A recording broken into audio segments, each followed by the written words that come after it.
It is Tuesday, July 19th, 2022, the day of the All-Star game, coming your way from Dodger Stadium. This is another edition of Baseball Today, presented to you by our friends over at Shady Rays. Not only the best-looking shades in the entire business, but when you lose them or you break them, they will replace them. Go check it out, shadyrays.com. That is my man, Trevor Plouffe. I'm Chris Rose. We have producer Rob and intern Sam along for the ride as well. How you hanging in there after yesterday's home run derby? I'm doing great, Chris. We got another day ahead of us today. I was going to tell you, you should never take those shades off. You look so good in those sunglasses. You stop that now. All right, well, I'll wear them for a little while. Why not? Take like 5 years off your age right there. Yeah, right. Well, then I'll wear them. You look 70 right now. That was 69? unkind. 69. All yeah, right. Still not going there. For those of you that we're going to have a lot of content coming out from our trip to the home run derby yesterday, and it was a blast. We had so much fun. We had great seats there in left center field. There were a ton of baseballs coming our way. And then finally, when Pete hit one, Pete caught one. How about the athleticism out of the former reliever? That's the thing. Not a starter, reliever, so he's always ready to go. I brought 2 gloves yesterday, see, Rose. You're always prepared. I know people never like to bring gloves. They think it's like, for kids. But, hey, you show up at a ballpark, you better be ready to catch a ball. So Pete had it, and he was positioned perfectly, like on the stairwell kind of section. And he saw that thing go up, and he went up and got it. That's what you have to do. We saw yesterday, like this was like mosh pits. Yeah, going on everywhere when the balls were coming up. It got dangerous. So you really had to get above everybody else. That's the key at the home run derby. And Peter, he's a big boy, so he went up and got it, man. No people were harmed. when Peter went up and got it. Like there was other times where I saw other dudes doing crazy stuff. Peter, it was a clear lane for him. It was an amazing shot. I mean, look at that grab. And then afterward, I just started taking photos. I got a great shot of Pete just with a huge smile on his face and Jerry Blevins with the best look in the corner. So check out my Instagram feed at CRose127. The story will be on there for a few more hours. All right, let's get to it. Tonight, Clayton Kershaw will get the start for the first time in his All-Star career, in his 9th All-Star game in his adopted hometown of Los Angeles. Besides that, what is the most interesting storyline in Tuesday's game? I think it's the old guys. And I didn't think I was going to go there. But after watching Pujols, get the applause and, the love that he got yesterday, I think that him and Miggy are going to have, a nice night tonight. And I want to see it. I think there's just a lot of admiration for these guys. We saw Pujols best Schwarber, which I called on this show. Yes, you did. And I laughed at you. There's a chance. Yeah, you did laugh at me. But even if he didn't do that, guys are just all over him. And I think the young generation, especially the Latin dudes, understand this is statue god, baseball god type player. And he's on the Mount Rushmore of baseball in the Latin community. Yes. There's no question. And I think we're realizing, specifically for Pujols now, that we're not going to get to see him play much longer. And that tugs on my heart a little bit. These guys are been fixtures on any baseball programming over the last almost 2 decades. So I think we're going to take it all in. We're going to start to, realize that Pujols isn't going to be around much longer. And then obviously Miggy's Miggy, and he's got a few more years. But I think they're kind of stealing the show here. A lot of respect for these guys. And I hope they get up in a situation and do something cool tonight. I love the way that everybody circled around Pujols last night. I didn't think it was going to be as touching and as special, but it means a shitload. And yeah, I applaud Manny Machado from earlier this year where he was like, I don't understand why we aren't making as big a deal about Albert Pujols leaving these stadiums for the last time. And he was dead on. And now I think more and more teams, you saw it at Fenway. I believe you saw it at Philly, where places are giving him his just due. And it was a remarkable tip of the cap. And I might have made fun about him being an old guy in a home run derby, but this was sensational. And you're dead on with that, which is exactly why I want to go to somebody who's half his age, in Julio Rodriguez. I didn't know what was going to happen last night with him. It's weird because the best guys in the world you're used to hitting with a cage around you on the Mhm. field in batting practice, which every player has ever told me it's like you're hitting naked without a batting cage out there. So first pitch, he misses. Second pitch, he like fouls backward. And I was like, oh God, this is going to be horrible. And that kid was the star. I know Juan Soto won it. You saw Ken Griffey Jr. taking photos of the guy who is his heir apparent in Seattle. And it wouldn't shock me if his star continues to shine tonight. That's why it was so important to see him make the All-Star game so that Joe Davis and John Smoltz and the rest of the Fox crew can just sing his praises tonight, because he is someone special. He's not only a talent, he's a guy that oozes stardom. 21 years old. He's a big boy. When he went up and hugged Pete after taking him out, I was like, dude, if you can be next to Pete Alonso and look big, like, you're a big dude. So 21 years old, charismatic, and I mean, talk about living up to the moment. You're right, man. Getting up there in front of a crowd, knowing this is, being broadcast nationally, it's not an easy thing to do. I know it's baseball and these guys are really good at it, and we've been doing it a long time, but moments like that can feel big. But Julio doesn't seem like he cares about big moments. He loves baseball. He's very good at it. And he was where we were sitting. There was only two people that were going up there. It was Julio and it was Pete.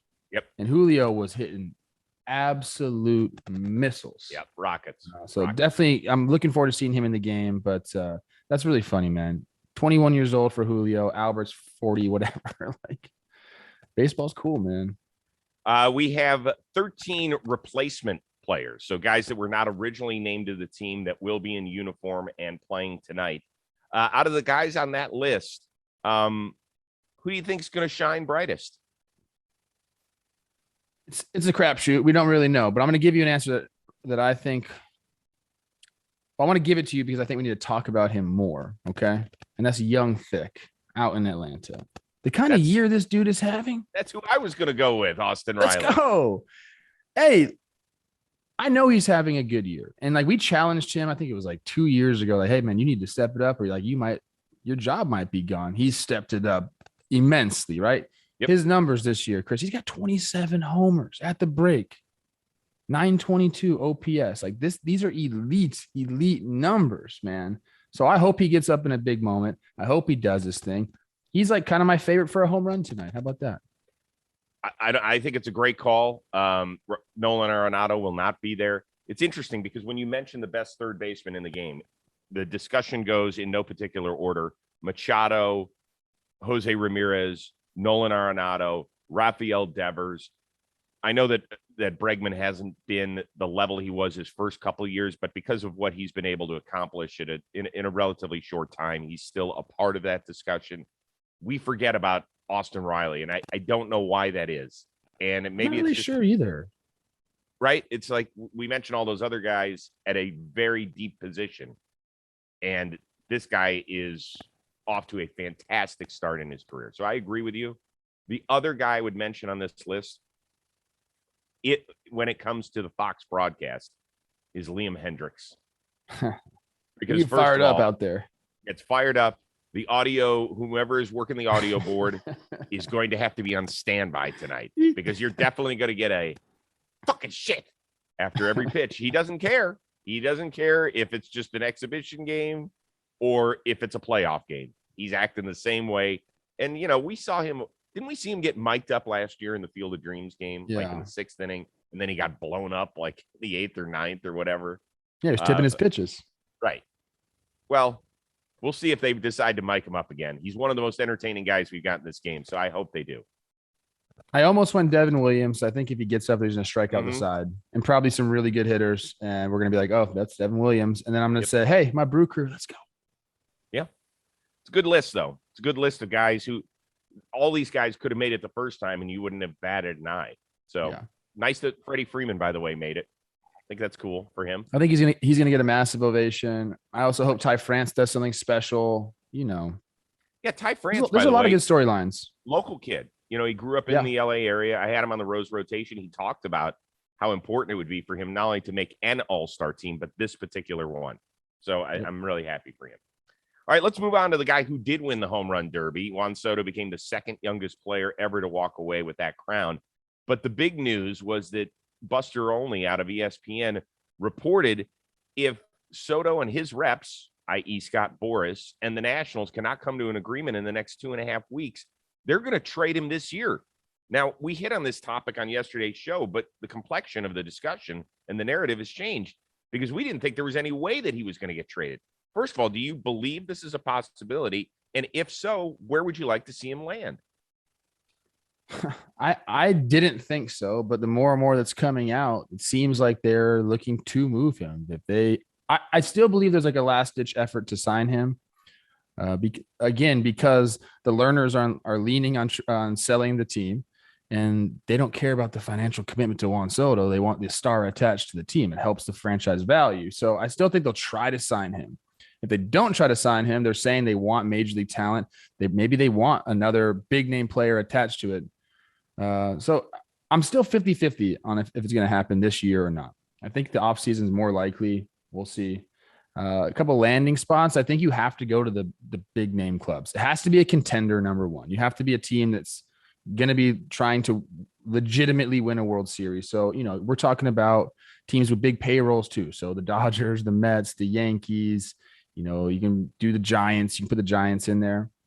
I think it's going to be a coastal team. I think it's going to be a Dodgers or a Yankees, because I think that it's not only going to be Juan Soto over there. I think the Nationals are going to try to get rid of some other payroll, a la Patrick Corbin, where we saw with Mookie when LA went after him, they took on David Price's contract as well. So it's like, I think that's going to be part of it. So we're going to have a big name team, a big market team. I always lean Dodgers, but it could be a Yankee backup plan for Aaron Judge. Like, there's so many different scenarios going on. It's a hell of a backup plan. I mean, they haven't really gotten anywhere in talks with Judge. Not that we're aware of. He doesn't seem that happy. Every time you see, they ask Judge like where he wants to be. He's like, yeah, I want to be a Yankee. But it's never like, he's never gushing over it. Well, but I think that's because that's what his personality is. I think he's very understated. I don't think he's never been over the top. He's very thoughtful. He's very measured in his words. He's very much a la the captain when it comes to all that stuff. I think he doesn't ever want to say anything that'll get him in trouble. I think it's smart.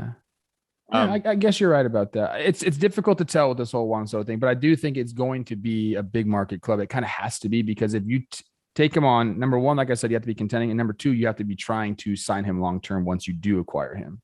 Right, but even if you don't, like, are you willing to gut your system for 2.5 years of Juan Soto? You and I were discussing this, and I had a long talk with a bunch of the people at John Boy Media. Like, the goal is to win a World Series. Yes. If you get multiple, that's amazing, but it is a World Series. If you are the Mets haven't won. What year were you born? 19 what? 86. What? So you were a couple months old when they won, when they last won. That's all we hear. The Mets of 1986. You don't think that they would sell their entire farm and maybe a couple of young guys on their roster to bring in Juan Soto for just 2.5 years and know the clock is ticking? Yes, I think Steve Cohen, with the promise made, knows he has to do some drastic things. He's already done a lot of drastic things, added the payroll, brought in some superstars. I think 100% they're going to be in on Juan Soto. Yes, and they should be. And if you hear the whole thing, well, why would the Nationals want to trade him within the division? The Nationals' job is to rebuild their team as quickly as possible. And if the Mets, give up everybody in the farm, their outstanding young catcher, if they give up Beatty, if they, that's what they'll have to do. Fine, so be it. If you're looking to buy the Nationals, because I keep going back to this, because this is a reason why Juan Soto's one of the biggest reasons he's saying no to the contract offers from them. It's that we don't know. There's no certainty in Washington. Mm-hmm. So if you're a potential buyer of the Nationals, we know you've made a lot of money from BattleBots, so maybe you'll be in on it.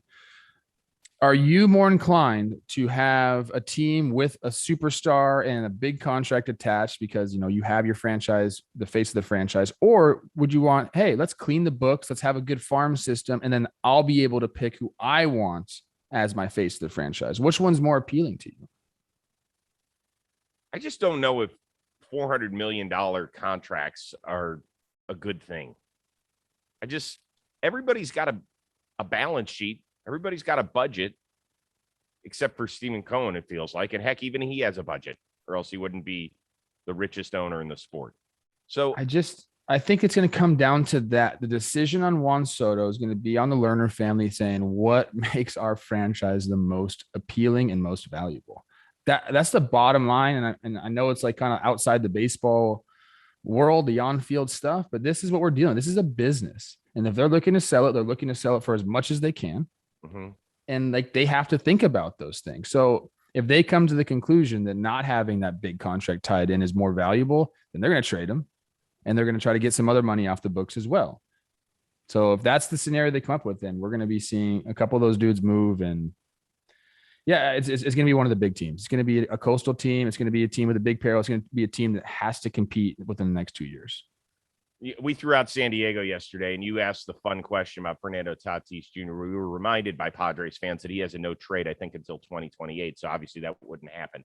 It was kind of fun even to discuss in kind of our little fictitious baseball world. Let us have some fun, people. We were. But I do want to get out that statement that, we kind of whiffed on that, and that's fine. That happens. That's why you guys are really good checks and balances for us, right? You remind us about a lot of things that, we try to stay in tune with all 30 clubs as much as possible, but we do appreciate it when you help us out there. Yes or no? Does he get traded by the trade deadline this year? Oh man. I say no. I say no too. I just don't. It doesn't feel like it can happen. It's such a big deal. Like it's we only have a little bit over 2 weeks. Or do we even have 2 weeks? We don't even have 2 weeks. I think it's August 2nd, right? Yeah. Wow. So if it happens, it is going to shake up the freaking baseball world because it's not just the team. Hey, you didn't even answer the question, by the way. I said no. No. What team would you want to see him go to? I want to see him go to the Mets. I really am. First of all, I picked the Mets to make the World Series at the beginning of the year, so I would like a little help there. And I like watching. I know that Steve Cohen is not perfect, but I like guys that come in and are like, we're going to do whatever we can to win. How could you not want that as a fan? Like, that's exactly what you're looking for from an owner. I know that he's gone off on some Twitter rants and has talked a little shit about his boys, whatever. I mean, that's what Cuban used to do too, where he kind of chilled out a little bit. It's a good one. I'd like to see him there too. All right. If tonight's game goes to extra innings, there's a new rule in place. We're going to have 3 players from each squad in a mini home run derby. Do you like the idea or no? I like it. I like that they're trying something different with the All-Star game. This is an exhibition game. We can try to get funky here, and I don't know if this is the best scenario. I guess I haven't given it a lot of thought, but 3 rounds, 3 people per team. The crowd will like it. Mm-hmm. Hopefully they pick the right people. I don't know. I hope it gets. I want to see it. I want to see it in front of me and see how it plays out. Because in my mind, I can't even imagine it because baseball never does anything cool like this. So I'm into it. I don't know. I love it. Absolutely. I am. Who do you think they're going to pick? Well, so, you obviously go to Aaron Judge and Giancarlo Stanton. And I bet you Stanton would do it here. I'm not so sure Judge would, but I hope it would because it's just like it's a mini round. But what if you take guys out of the game, the starters out? Yeah. They can't stay warm. Like you're not going to get them hot and cold.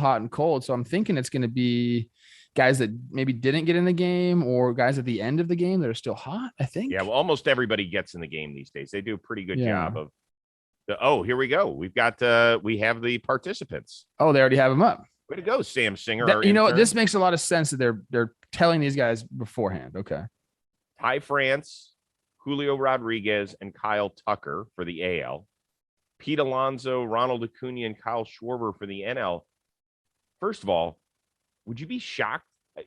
We've got 4 of the 6 guys that participated yesterday. Don't they need a breather?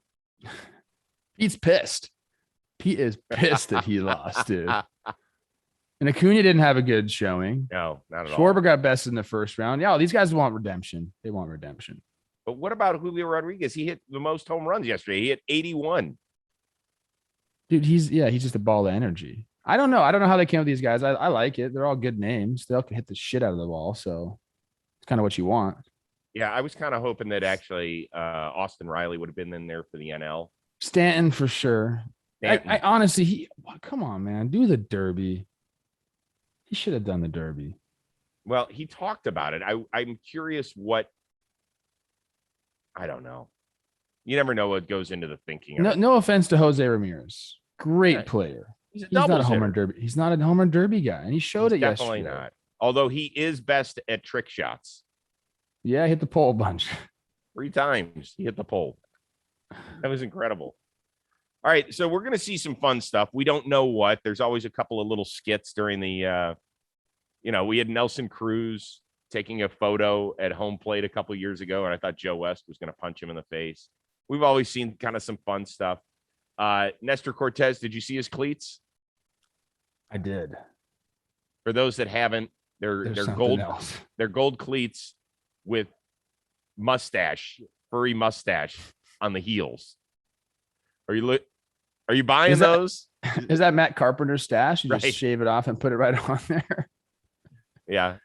Honestly, they remind me of Caterday's cat cleats a little bit. So if they like get together, take pictures with some cat cleats and the mustache cleats, I think it makes for a nice little picture there. But I like the gold. You think he's going to wear those in the game or just practice? I think he wears them in the game. Love it. This is Major League Baseball missed on this for so long when they had guys. The rule used to be black and white and then your team color. That was it. Those were the 3 colors you could have on your cleats. And it was like, why, dude? Like, the shoe game is blowing up everywhere. The young kids are sneakerheads all over. Why are we doing this? And they finally figured it out. So I dig it, man. I love to see guys' personalities. Yeah, that's why I love Players Weekend. Yeah.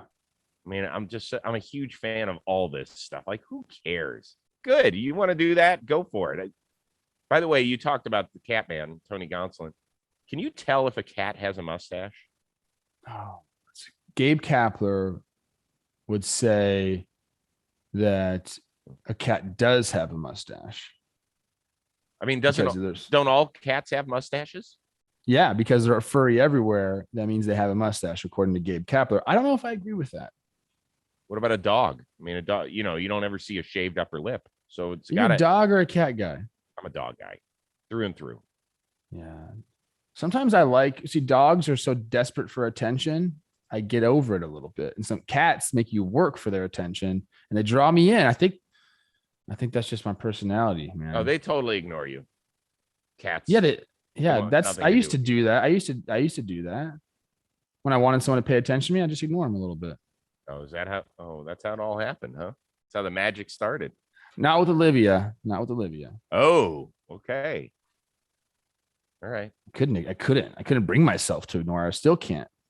What do you have coming up on John Boy Media? I'm going to the content house. We're filming Talking Baseball again today. We did the series recap yesterday, kind of a shorter episode because we had a lot of stuff going on. Today, I don't even know what we're talking about today. We're going to figure some fun stuff out. It's always good when we're together. I do want to give a shout out, a recommendation for content. Jimmy and Jake did a video showing the house that we're staying at for this week. It's on our John Boy Media Baseball YouTube channel. It is the funniest thing I've watched in a long time. I couldn't stop laughing at it. I just couldn't stop laughing. And I know these guys and I've heard all their jokes a million times. They were so good. It was Jake and so freaking funny. So go check that out. It's like 10, 12 minutes, something like that. If you got time today, it's hilarious. Good. Yeah. Well, my youngest son, Brady, has been spending a ton of time at the content house. He drove there. He went and lifted after we left to go to the home run derby. And then he came back and he hung out at the content house all night. It's a big family, man. I think it comes off, when we're all together as well. Like people just see us and they want to be a part of it. It's cool. Totally. Absolutely. We are filming the second annual Chris Rose rotation trade draft fantasy special. So we've got Ashlyn, who's back as the defending champion. We've got Jerry Blevins, and we've got Josh Tomlin, who was recently a guest on the Rose rotation.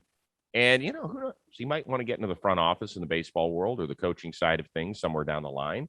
So we'll test his knowledge. We'll see how He's he a good does. pitcher, man. He's a good pitcher. Hey, for a guy who threw 88 and was able to get it done in the show, that ain't bad. Little bit of late movement. Yeah, he could pitch, spotted it up. I hit a walk off him once, but I'll bring that up to him today. We'll see. That'll make him please feel do. welcome. All right. We're back at it again tomorrow, even though there will be no baseball on that day.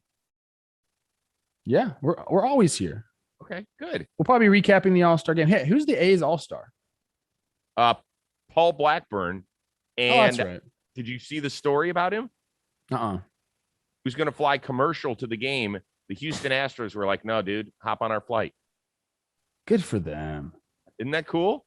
Bad for the A's. Are you fucking shitting me? Nobody, this is going to sound, whatever, but nobody flies commercial to the game. Like, the owners always take care of that. Let's go, A's. Come on.